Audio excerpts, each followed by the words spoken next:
Greetings everyone, I'm Mar. Once again, this is my opinion. As you can tell from up there, it is my review of the 1989 film The Burbs. This is a Patreon request from my good buddy John, the Zero Cool. And it's another film that's been on the list. And I will say I was a little surprised by this film. Not saying I didn't like it. It's just that from what little I knew based on the poster and the title and the fact Tom Hanks is in it, it's not the type of film that I was expecting, but it's a pleasant surprise because I'm like, ooh. At the beginning, I'm like watching it like, all right, it seems so far. But as the film goes on and it kept going, I was like that one gif of Jack Nicholson in The Departed where he's like, more, give me more. And then by the end, I'm like, oh, this is good.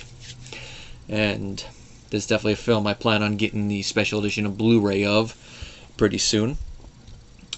This is directed by Joe Dante, and this is definitely one of those films that from the beginning you can definitely tell who's directing it. Because a lot of directors, you look at a film and you go, they directed it? No. Then other ones, you look at the film and you can tell right away just by the cinematography, how the shots are set up, who directed it. Joe Dante, you can kind of tell. Spielberg, you can tell. For a lot of his films, someone like, let's say, Tim Burton, you can tell. With Hitchcock, you can also tell, definitely, but he's the one that really put that stamp of approval there. And even in the more normal parts of the film, you can definitely tell Dante did this. I gotta really look up all of his work. I mean, I've mainly seen Gremlins and all that, but Gremlins was a fun film to see in theaters, by the way. But watching this is like, he did a good job here. Now, having watched this, and just doing some brief little research to get this review out of the way, I'm surprised that this is one of those movies that the critics trashed at the time. It's like, really? No, that can't be alright. But the fans loved it, it made money, now it's a cult hit. It seems like it's one of those movies that got a bigger audience as it went along. This is what Joe Dante had to say about the film a couple years ago. It made a lot of money, it was fairly popular, but the reviews were abominably bad. And we sort of all figured, well, we'll just go on to the next thing. And then over the years, I'd go to the dentist's office and stuff, and they'd say, oh, you made The Burbs? And I discovered the picture was more popular than I thought it was. And now the movie is probably second only to Gremlins is the most popular movie I've ever made. Haven't talked with other fans about it, but having watched it, I can kind of see why that would be.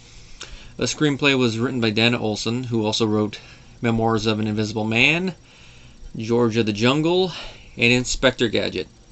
Yeah, can't all be gold. Olson also appears in the film as a cop near the end. And the reason that he's in the film was a workaround because of the 1988 writer's strike. Because he couldn't have the writer on set to bounce ideas off, but if they're cast in the film and they're talking about improv on set, as an actor, you can get around that. Modern problems require modern solutions. Now, the idea for this film was inspired by a family in Olson's neighborhood who was rarely seen and never cared for their lawn. It's one of those things where you look at the neighborhood and you're like, I wonder what goes on down there. And then the idea goes into your head. And you watch the final film, you could definitely see that type of attitude creeping in from him thinking and then go like, oh yeah. The plot of the film is that it takes place in a suburban neighborhood, hence the name of the title, The Burbs. Our main character is Ray Peterson, played by Tom Hanks. Not one of his first roles, but, this is him pre-winning the Academy Award 2 years in a row. So people know who he is, but he's not, like, fresh-faced. Although it is still a little weird for me to see him with all the curly hair and all that. But I'm more used to seeing, like, straight hair, makeup department Tom Hanks and not early career Tom Hanks. That's going to change soon. I'm probably going to be marathon through it. But he's, on vacation from work. It's been stressful. He wants to just lay around the house and have fun, which is something I can go with. I mean, when I take my vacations, that's usually something I want to do unless I feel like going somewhere. He's married to Carol, played by Carrie Fisher, which I'll say right off the bat, this is a pretty subdued performance from her. I mean, you definitely feel her presence there, but it's not as up as, let's say, her role as Princess Leia. Here, she's more subdued. She plays a caring, loving wife that wants her husband to do his best and relax, but also doesn't want him to get into trouble. She's trying to help him relax. He wants to relax, We're introduced quickly to his neighbors. We got Rumsfeld, a former military man, played by Bruce Dern, perfectly. Gotta love the Dern. We got Art, played by Rick, I'm probably gonna butcher this last name, Thuckelman, who passed away in 2015, so... We got Corey Feldman playing Rick, which it's nice to see Corey Feldman in here. He does a great job in this role. And then they got some new neighbors, the Klopeks, who moved in. And they're the central one that they're all wondering, who are these people and what are they doing here exactly? This is the mystery. I mean, the film even opens with Ray walking on the streets and looking at the house. So we know from the get-go that who lives there and what they do is the central mystery. And it keeps going until eventually they all end up meeting the Klopeks. Now, the neighbors, discuss and gossip like, I wonder what they're doing in there. Yeah, they're hearing strange noises. Eventually they see one of them come out. And of course that would be Hans, played by Courtney Gaines, who you might know as Malachi from Children of the Corn. Here they got a little bit more facial makeup and stuff on him. Makes him look like he's either supposed to be some type of Cro-Magnon type character or a very inbred hick. Which I guess is why they cast him. He was in Children of the Corn. And they're all looking at him like, what? They don't see the rest of the family until they actually decide to go over there. But seeing him and the way he looks and behaves makes them wonder a little bit more, especially since the family's been there a month and their house is in shambles. Like I say, they're hearing weird stuff. And then one night, Ray even sees people digging in the back. And then one of their neighbors seemingly disappears, an older man who has a dog, which, by the way, that dog also was in Silence of the Lambs as Precious. So that dog gets all around in its work. And as you can guess where this is going, they're starting to think maybe these guys are Satanists. Which, of course, this is the 80s, the era of satanic panic, so it's like, oh yes, blame the Satanists. But for this film, it really does work, the whole thing, because it plays into the ridiculousness. And then, of course, the fact that everyone's right about it in the end. I know that's a big spoiler, but I gotta get that out there, because I am going to have to discuss the endings in this video. Makes that all the more stronger, because it's like, they were like that, but they were right about these people. Now, the humor from this comes when we finally do see the Klopeks. We see they're eccentric, they're weird, and as the audience, we're thinking the whole time is like, are they just super eccentric and everyone else is noticing it but not bothered to ask? Or is it a little culture clash thing? Or are they Satanists and they're not just doing a good job of hiding it and trying to mask it? Now, everyone does break into the house eventually to try to find out, and it goes awry, which leads to probably one of the best moments at the end of the film where Hanks has a big old rant aimed at the character Art. Now, I don't know if this is Hanks' first big character rant on screen, but I would be surprised if it wasn't. And for later rants he does, like, even though it's a vocal performance, as Woody in Toy Story, the, "You are a toy!" I was getting that type of energy here, where he's doing his whole rant on, they're eccentric, we're normal, we're suburban. I don't have it written word for word here, but that whole rant aimed at Art, it's like that's a perfect way to cap it off. And the humor there goes because we find out that their suspicions that they thought were not right because of what just happened are right. These people are eccentric, but it's to the illegal point because they had bodies and all that. They killed the previous owners. And then, of course, the revelation that the characters were right in their suspicions the whole time leads to a great denouement moment where it's so over the top, you're like, oh, this is the ending that this movie deserved right here. Flying out of the back of an ambulance on a gurney, a little war trying to get over. Citizens arrest! Citizens arrest! That's the part where I was like, oh yeah, this is getting good. Watching it, I'm like, oh, just watching that is like, this would be a fun movie to see in theaters with an audience. So who knows, one day down the line this might be the subject of a theater experience video, if I can ever find a theater out here that shows it. In that ending, that's the result of a reshoot, apparently. Because once the writer's strike ended, and they went back with ideas, and they reshot the ending.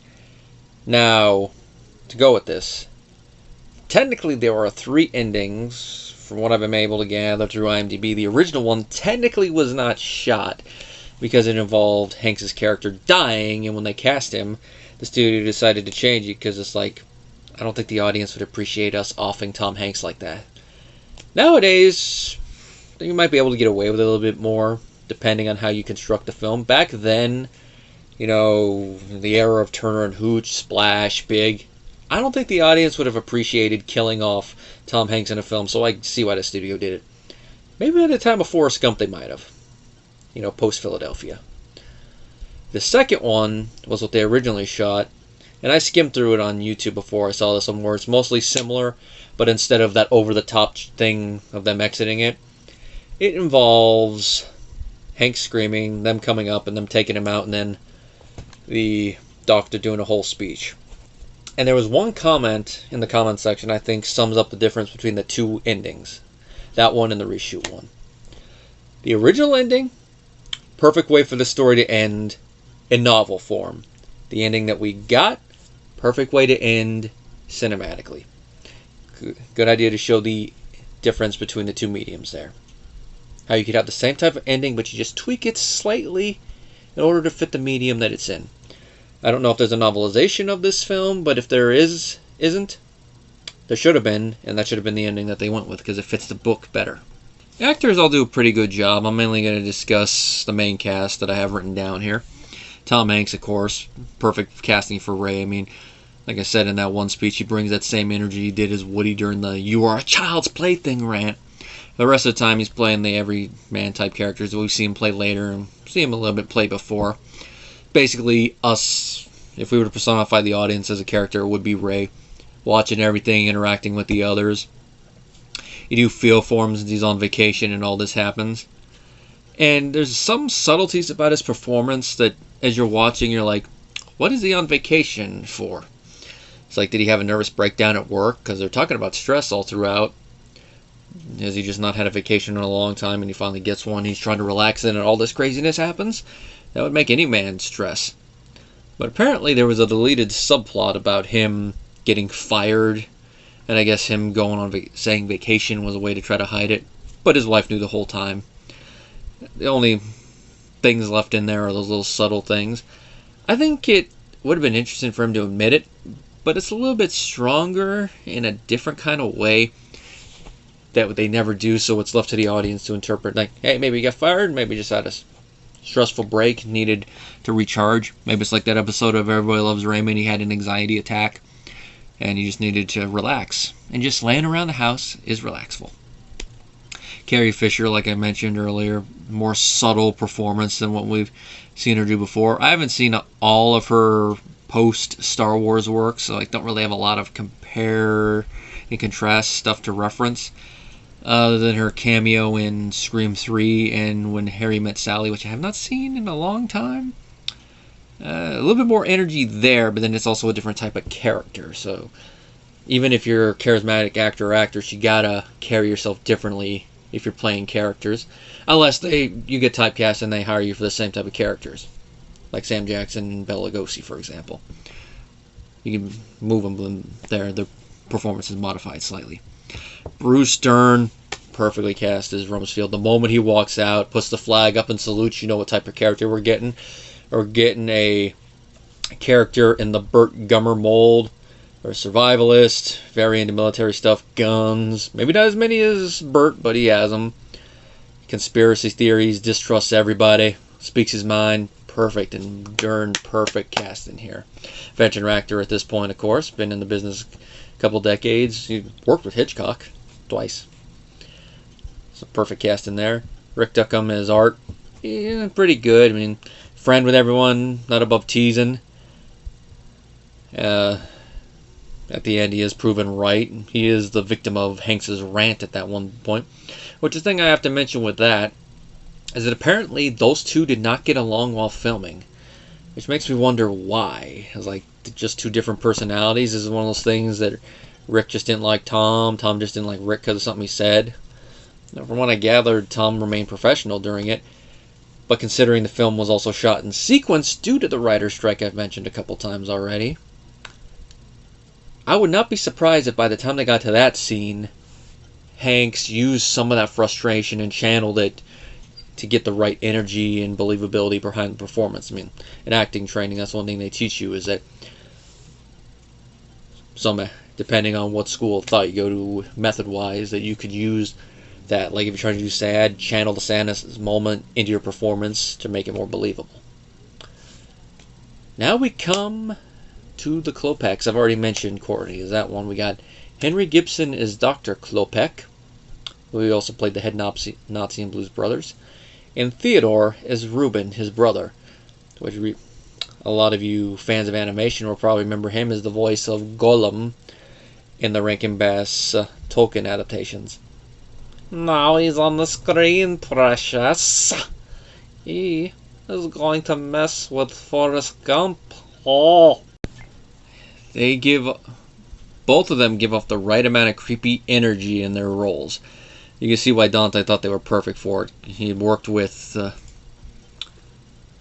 Gibson before and looked at him and thought, hey, he'd be the perfect one for it. And of course, anyone that plays Gollum is going to be able to bring the right amount of creepy energy to this, even if it's two different types of acting, voice acting versus more physical acting. And of course, it goes perfectly with the tone and makes you wonder that whole thing like, are they just eccentric and we think they might be satanic? Or are they actually? Which is where, like the humor I mentioned earlier with the reveal comes from. Because it makes you feel like, oh, they were just normal, then, oh, they were. That's part of the humor there. We got Dick Miller. It's a Joe Dante film, so of course there's Dick Miller. In a small role as one of the garbage men, but the other garbage man is played by Robert Picardo with glasses. And I love their little interactions. They got a good little back and forth there. Dick Miller playing the type of character you expect Dick Miller to play. And Robert Picardo playing his foil with the scenes with them where the characters go and get the garbage. Dick Miller's ranting, and then Picardo's like, legally, it is abandoned property, so they legally can go with it. That sums up his character right there. That had me in stitches. Like, he's right, but he's really having to quote it like that. It's just funny. Then his interaction with Miller, I could just imagine these two. I know we already had a movie about garbage men with the Estevez brothers in there, but would love to see a short with those two in it. I can imagine at times Miller going, would you stop? Yeah, they're bringing the gorilla and Jesse the Body energy with their back and forth. Now on to some interesting trivia I found on IMDb just to go with this. Apparently, even though he does a great job in the film, Hanks was hesitant to do the movie since it was going to be his first time playing a father character. Which, of course, considering how many father-type characters he's played since then, it's a little weird to hear, but I can see what the concern is, especially in Hollywood. You know, once you play one type of role, you can get typecast in it. Or once you play one type of role, the audience might see you just playing that type of role, and it's hard to go back to play a different type of role. So I can see why he'd have that hesitation. He tried to change it to get rid of the son character to play a more contemporary family or just a married couple, but it didn't work.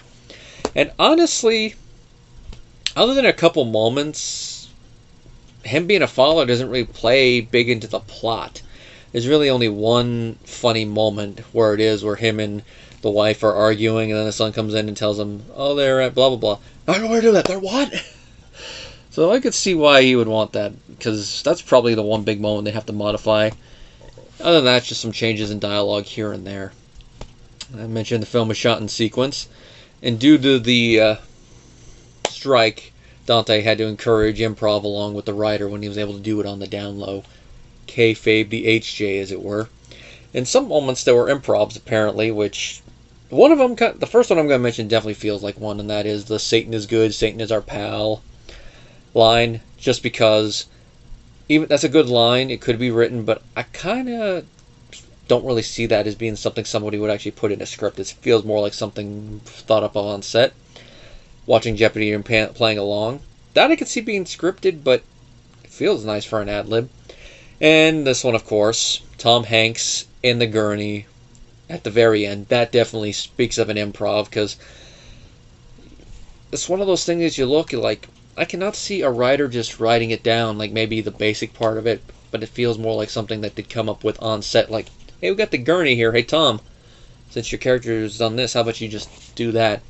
And also the way Tom moved in it, it definitely feels like he's coming up with it on the spot. Wouldn't be a film with Corey Feldman without a Corey Feldman story, would it? I got two here for you. Now, the small one is that while he was filming, this is during the time where Feldman was buddies with Michael Jackson. And while Jackson himself didn't visit the set, his chimp Bubbles did make an appearance. He had to be confined to Feldman's trailer. And if you know anything about chimps and other little primates, you can imagine what happened.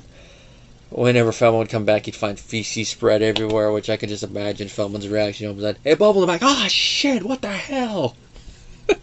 Which I would love to have been the fly on the wall, just hearing that. Okay, there he goes, and there it goes, and then probably Bubbles in the corner going, cheeky little monkey.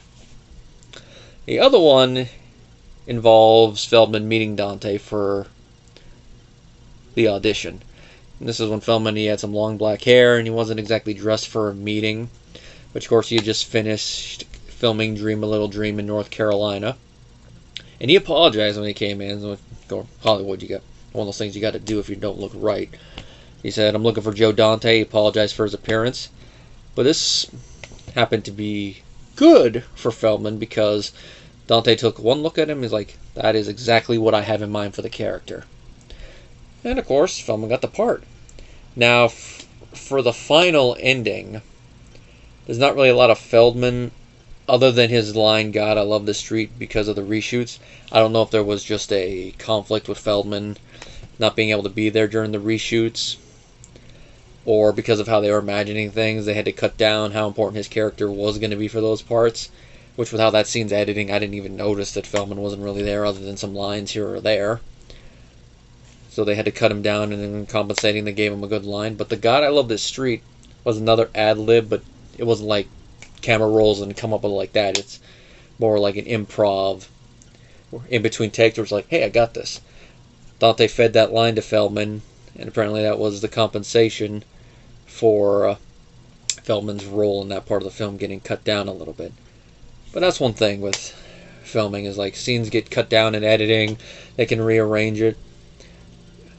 Something I found out firsthand, of course, with some of the projects I've worked on, but that's another day, another video. Overall, The Burbs is a fun 80s flick.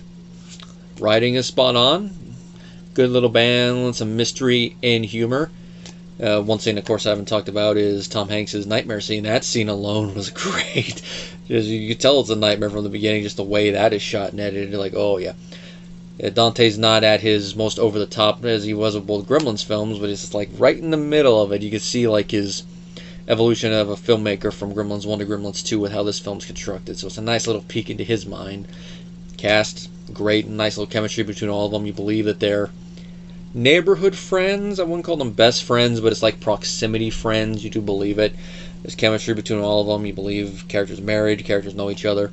The neighbors are creepy in the right way that complements the humor that they're going for. And overall, you see why this film has gotten a fan following. And it's definitely one of those films that I look and read what the critics said about it. I'm like, were these critics high? Did they watch the same film I did? Obviously not, if they're going to say that about it. And it definitely comes with the Mar stamp of approval and recommendation. If you haven't seen this film, go out and get it, because I plan on rewatching it again once the Blu-ray is in my collection. And since it's a special edition one, you might see a sequel video to this one coming down the pipe, where I give my thoughts on the features.